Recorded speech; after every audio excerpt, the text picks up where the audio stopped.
बल्दियाती election मुलतवी, जमातों के अरबों रुपए जाया, कौमी खजाने को कितने करोड़ों का नुकसान हुआ, तफसीलात जानते हैं इस वीडियो में। सिंध में बल्दियाती इंतखाबात का दूसरा मरहला इनेकाद की तारीख से ऐन 2 दिन पहले 1 माह से जायद की मुद्दत के लिए मुलतवी कर दिया गया।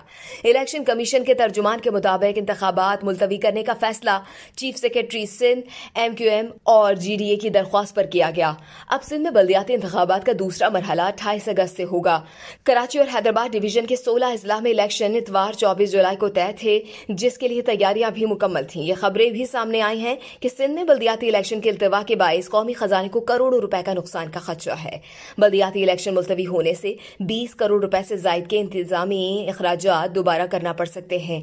यही नहीं बल्कि सिंध में दूसरे मरहले के इंतखाबात मुलतवी होने के सबब इलेक्शन में हिस्सा लेने वाले मुख्तलिफ जमातों के हजारों उम्मीदवारों के posters, banners, pamphlets, stickers, panaflex, voter पर्चियों पर खर्च किए गए अरबों रुपए जाया हो गए।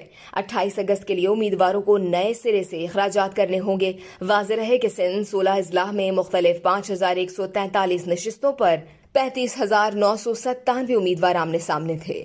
इस वीडियो से सिर्फ इतना ही। मजीद जानने के लिए सब्सक्राइब कीजिए डेली जंग YouTube चैनल और लाइक कीजिए डेली जंग Facebook पेज।